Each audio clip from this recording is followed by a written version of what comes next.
Hi അസ്സലാമു അലൈക്കും, welcome back to my channel. ഇന്ന് കുറച്ച് ടിപ്സ് അടങ്ങിയ വീഡിയോ ആയിട്ട് വീണ്ടും വന്നിരിക്കുകയാണ്. അപ്പോൾ സ്കിപ്പ് ചെയ്യാതെ മുഴുവൻ കണ്ടു നോക്കണേ. ഇഷ്ടപ്പെട്ടാൽ ലൈക്ക് ചെയ്യാനും മറക്കരുത്. അപ്പോൾ നമുക്ക് ആദ്യത്തെ ടിപ്സിലേക്ക് കിടക്കാം. ഇതുപോലെ കുറച്ചധികം വെണ്ടക്കായ നമുക്ക് കയ്യിലുണ്ടെങ്കിൽ അത് സൂക്ഷിച്ച് വെക്കുക. എങ്ങനെയാണ് അതും ഫ്രിഡ്ജിൽ സ്റ്റോർ ചെയ്യാനുള്ള എളുപ്പ വഴിയും കൂടെയാണ് ആദ്യത്തെ ടിപ്പ്. അപ്പോൾ ഇതുപോലൊരു ബോക്സ് എടുത്തിട്ടുണ്ട് കേട്ടോ. ഇത് നമ്മൾ ഓൺലൈനിലായിട്ട് വാങ്ങിയിട്ടുള്ളതാണ്. ഇത് നല്ല യൂസ്ഫുൾ ആയിട്ടുള്ളൊരു ബോക്സും കൂടെയാണ് കേട്ടോ. അപ്പോൾ ഇതുപോലെ വെണ്ടക്ക കഴുകി ക്ലീനാക്കി എടുത്തിട്ട് ഡ്രൈ ആയ ശേഷം മാത്രം വെക്കാൻ പറ്റുള്ളൂ.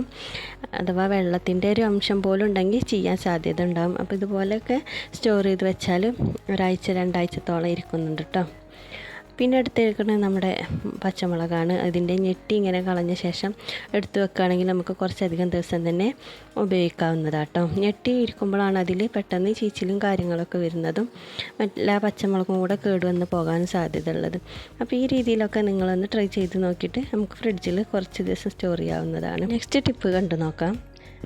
നമ്മൾ നാളികേരമൊക്കെ ചിരകാൻ എടുക്കുന്ന സമയത്ത് നല്ല ഡ്രൈ ആയിരിക്കുകയാണെങ്കിൽ ഇതുപോലെ ഒരു പാത്രം എടുത്തിട്ട് അതിലേക്ക് ഒരു മുറി ഇട്ട് വെച്ചിട്ട്, തേങ്ങ എന്നൊക്കെ പറയും, അതിൻ്റെ മുറി ഇട്ട് വെച്ചിട്ട് അതിലേക്ക് വെള്ളം ഒഴിച്ച് വെച്ചാൽ നമുക്ക് ചിരകാനും എളുപ്പമാവും. അതുപോലെ നല്ല ഫ്രഷായിട്ട് നല്ല പച്ച തേങ്ങയുടെ അതേ രീതിയിൽ തന്നെ നമുക്ക് കിട്ടും കേട്ടോ. അപ്പോൾ ഈ രീതിയിൽ കുറച്ചൊരു 5 മിനിറ്റൊക്കെ 2 മിനിറ്റോ ഇട്ട് വെച്ചിട്ട് ചിരകിയ ശേഷം നോക്കിയാൽ നല്ല തേങ്ങാപ്പാൽ അടങ്ങിയ തേങ്ങ തന്നെ നമുക്ക് കിട്ടും കേട്ടോ. അപ്പോൾ ഈ രീതിയിലൊന്ന് ട്രൈ ചെയ്ത് നോക്കണേ. ഇനി നെക്സ്റ്റ് ടിപ്പ് നമുക്ക് നോക്കാം. നല്ല പെർഫെക്റ്റായിട്ട് നല്ല രീതിയിൽ തന്നെ നമുക്ക് ഈത്തപ്പഴം പൊരിച്ചെടുക്കുക എങ്ങനെ നോക്കട്ടോ. അപ്പോൾ ഒരു ബൗൾ എടുത്തിട്ടുണ്ട്. അപ്പോൾ വീട്ടമ്മമാർക്കൊക്കെ നല്ല യൂസ്ഫുൾ ആയിട്ടുള്ള നല്ല ടിപ്പും കൂടെയാണ്. അപ്പോൾ നമ്മുടെ റംദാനൊക്കെ അടുത്ത് വരികയല്ലേ, അപ്പോൾ നല്ല സ്നാക്കൊക്കെ ഉണ്ടാക്കാൻ പറ്റിയ അടിപൊളി ടിപ്സ് അടങ്ങിയ വീഡിയോ തന്നെയാണ്. അപ്പോൾ ഇതുപോലെ ഞാൻ ഈത്തപ്പഴം ഒരു ബൗളിലേക്ക് മാറ്റിയ ശേഷം ഈത്തപ്പഴം ഒന്ന് ചീന്തി എടുക്കുന്നുണ്ട്. കഷ്ണം എങ്ങനെ പറയുക, പീസാക്കി എടുക്കുന്നുണ്ട് കേട്ടോ. അപ്പോൾ ഈ രീതിയിൽ ട്രൈ ചെയ്ത് നോക്കുകൊണ്ട് ഇഷ്ടപ്പെട്ടാൽ ലൈക്ക് ചെയ്യാനും മറക്കരുത്. പിന്നെ അതിലേക്ക് വേണ്ട മാവ് തയ്യാറാക്കാം. അപ്പോൾ ഞാൻ മൈദാപ്പൊടി എടുത്തിട്ടുണ്ട്. പിന്നെ അതിലേക്ക് നുള്ളു ഉപ്പ്, അതുപോലെ കുറച്ച് പഞ്ചസാര, പിന്നെ ചേർത്ത് കൊടുക്കുന്നത് നമ്മുടെ അപ്പസോഡ കേട്ടോ. അത് നമ്മളെ ഇഷ്ടത്തിനനുസരിച്ച് ചേർത്താൽ മതി. പിന്നെ ഞാൻ ചേർത്ത് കൊടുക്കുന്നത് കുറച്ച് നമ്മുടെ കറുത്ത വെള്ളം കൂടെ ചേർത്തിട്ടൊന്ന് മിക്സ് ചെയ്തെടുക്കുന്നു കേട്ടോ. അത് നമുക്ക് ചൂടോടെ തന്നെ അപ്പം തന്നെ ഉണ്ടാക്കിയെടുക്കാനുള്ളൊരു നല്ല അടിപൊളിയായിട്ടുള്ള ടിപ്സാണിത്. അപ്പോൾ ഇതിലേക്ക് കുറച്ച് വെള്ളം കൂടി ഒഴിച്ച് കൊടുത്തിട്ട് നല്ലോണം ഒന്ന് മിക്സ് ചെയ്തെടുക്കുന്നുണ്ട്. ഈ രീതിയിലൊരു ബാറ്ററായിട്ട് നമുക്ക് കിട്ടിയിട്ടുണ്ട്. ഇനി ഇതിൽ നമുക്ക് നമ്മൾ നേരത്തെ പീസാക്കി മാറ്റിയിട്ടുള്ള ഈത്തപ്പഴമൊക്കെ ഇട്ട് കൊടുത്തിട്ട് നമുക്ക് ഫ്രൈ ചെയ്തെടുക്കാവുന്നതാണ് കേട്ടോ. റെസ്റ്റ് ചെയ്യാൻ നമുക്ക് കാര്യങ്ങളൊന്നും വേണ്ട, പെട്ടെന്ന് തന്നെ നമുക്ക് തയ്യാറാക്കി എടുക്കാവുന്നതാണ് കേട്ടോ. അപ്പോൾ ഓയിൽ നല്ല ചൂടായിട്ടുണ്ട്. അപ്പോൾ അതിലേക്ക് ഓരോന്നായിട്ട് ഇട്ട് കൊടുത്തിട്ട് നമ്മൾ ഫ്രൈ ചെയ്തെടുക്കാവുന്നതാണ്. അപ്പോൾ ഈ രീതിയിലൊന്ന് ട്രൈ ചെയ്ത് നോക്കാൻ മറക്കരുത്. അപ്പോൾ ഏത് കഴിക്കാത്തവരും ഈ രീതിയിലൊക്കെ ഉണ്ടാക്കി നോക്കിയാൽ കഴിച്ചു പോകും കേട്ടോ. അപ്പോൾ ഈ ഒരു ടിപ്പ് നല്ല ഇഷ്ടമായിട്ടുണ്ടാകുമെന്ന് വിചാരിക്കുന്നു. അപ്പോൾ ഓരോ ബാറ്ററായിട്ട് അങ്ങനെ കോരി വെച്ചിട്ട് നമ്മൾ ഫ്രൈ ആക്കി എടുത്ത് മാറ്റുന്നുണ്ട് കേട്ടോ. നെക്സ്റ്റ് ടിപ്പ് നമുക്ക് കണ്ടു നോക്കാം. നമുക്ക് വൈകുന്നേരങ്ങളിലൊക്കെ ഈവനിങ് ആയിട്ട് ഉപയോഗിക്കാനും അതുപോലെ സ്റ്റോർ ചെയ്ത് വെക്കാനും പറ്റിയൊരു നല്ലൊരു പൗഡറാക്കി നമുക്ക് കഴിക്കാൻ പറ്റിയൊരു പൗഡറാട്ടോ. പ്രോട്ടീൻ പൗഡർ എന്നൊക്കെ നമുക്ക് പറയാം. ഇതിലേക്ക് എടുത്തിരിക്കുന്നത് നമ്മുടെ അരിയാട്ടോ. ഏത് അരിയായാലും കുഴപ്പമില്ല. അപ്പോൾ അത് നമുക്കൊന്ന് വറുത്തെടുക്കാം. അപ്പോൾ വറുത്തിട്ട് ഇതേ ഒരു രീതിയിലായി കിട്ടിയിട്ടുണ്ട്. പിന്നെ ഇതിലേക്ക് നമ്മൾ ബാക്കി ആയിട്ട് വന്നിട്ടുള്ള നമ്മുടെ അവിലാട്ടോ. തലേ ദിവസം നമ്മൾ അവിൽ നനച്ചതുണ്ടായിരുന്നു, ശർക്കര നനച്ചിട്ട് അവിലും കൂടെ തേങ്ങയും കൂടെ ഇട്ട് മിക്സ് ചെയ്ത് വെച്ച അവിൽ ബാക്കി ഉണ്ടായിരുന്നു. അപ്പോൾ അത് നമ്മൾ കളയേണ്ട ആവശ്യമില്ലല്ലോ. ഈ രീതിയിലൊക്കെ ചെയ്തെടുത്താൽ നമുക്ക് നല്ല യൂസ്ഫുൾ ആവുന്നതാണ്. അപ്പോൾ അതിലേക്ക് ഞാൻ ഷുഗറും കൂടെ, മധുരത്തിന് ആവശ്യമുള്ള ഷുഗറും കൂടെ ആഡ് ചെയ്തിട്ട് നല്ലോണം ഒന്ന് വറുത്തെടുക്കുന്നു കേട്ടോ. വറുത്തെടുത്താൽ നമുക്ക് എത്ര ദിവസം വേണമെങ്കിലും കേടുകൂടാതെ ഫ്രിഡ്ജിലും അതുപോലെ നമ്മൾ പുറത്ത് സ്റ്റോർ ചെയ്ത് വെക്കാവുന്നതാണ് കേട്ടോ.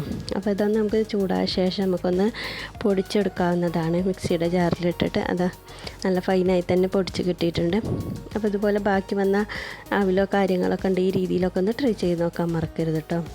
എല്ലാവർക്കും ഇഷ്ടപ്പെടുന്ന നല്ലൊരു ഐറ്റം തന്നെയാണ് ഇത്. നമുക്കിനി ബോൾസാക്കിയിട്ട് ഉരുട്ടിയെടുക്കുകയൊക്കെ ചെയ്യാതെ, അതല്ലെങ്കിൽ ഇതേപോലെ തന്നെ ഈ പൊടി നമുക്ക് കഴിക്കാവുന്നതാണ് കേട്ടോ. സ്റ്റോർ ചെയ്ത് വെക്കാവുന്നതുമാണ്.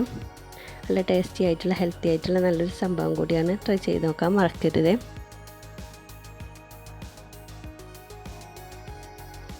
ഇനി നെക്സ്റ്റ് ടിപ്പ് നമുക്ക് കണ്ടു നോക്കാം. കലത്തപ്പം ഇഷ്ടപ്പെടുന്ന എല്ലാവരും ഉണ്ടാവുമല്ലോ. അപ്പോൾ ഈ രീതിയിലൊന്ന് ട്രൈ ചെയ്ത് നോക്കുക. നല്ല സോഫ്റ്റായിട്ടുള്ള കലത്തപ്പം ഉണ്ടാക്കിയെടുക്കാവുന്ന കേട്ടോ. അപ്പം ഞാനും അരി അരച്ചെടുത്തിട്ട്, പച്ചരി അരച്ചെടുത്തിട്ട് ഒരു പാത്രത്തിലേക്ക് മാറ്റിയതാണ്. അതിലേക്ക് പിന്നെ കറുത്തുള്ളി, ജീരകപ്പൊടി, ഉപ്പും കൂടെ ചേർത്ത് വെച്ചതാണ് കേട്ടോ. അതിലേക്ക് നമ്മൾ ചൂടോടെ തന്നെ നമ്മൾ ശർക്കര പാനി ഒഴിച്ച് കൊടുക്കണം. എന്നാൽ തന്നെ അത് നല്ല പെട്ടെന്ന് സോഫ്റ്റായി കിട്ടാൻ സാധ്യതയുണ്ട് കേട്ടോ. പിന്നെ നമ്മൾ ഇതുപോലുള്ള നോൺ സ്റ്റിക്കിൻ്റെ ചട്ടിയിലൊക്കെ ചുട്ടെടുത്താണെങ്കിൽ നല്ല പെർഫെക്റ്റായി തന്നെ നമുക്ക് കിട്ടും കേട്ടോ.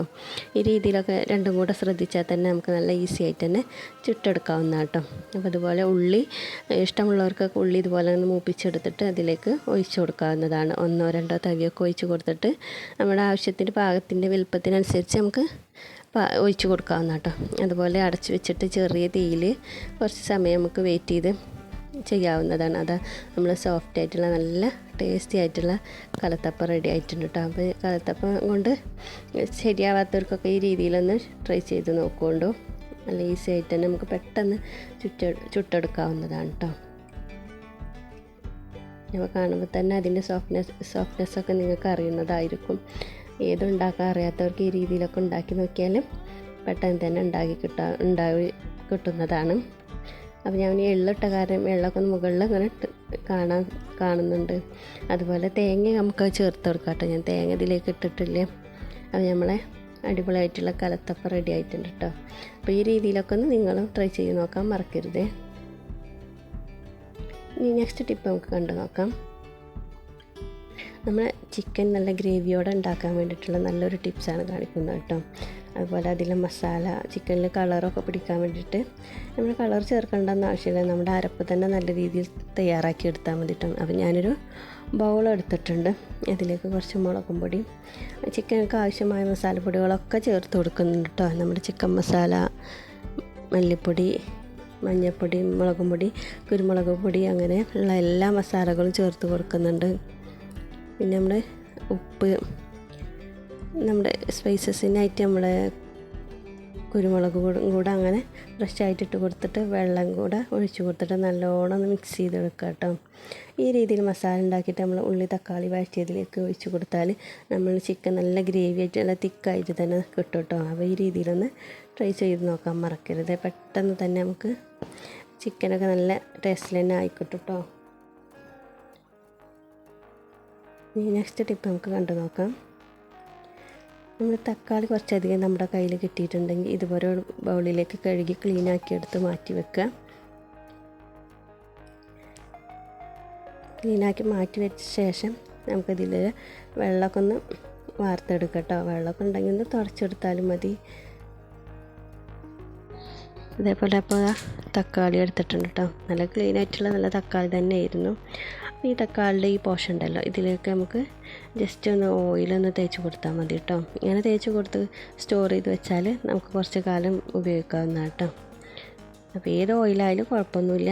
ഇങ്ങനെ ഒന്ന് ജസ്റ്റ് തടവി കൊടുത്താൽ മതി കേട്ടോ. കൈ വെച്ച് വരുത്തിയാലും കുഴപ്പമൊന്നുമില്ല. അപ്പോൾ ഇന്നത്തെ വീഡിയോ ഇത്രയേ ഉള്ളൂ. Okay, bye bye. Thanks for watching.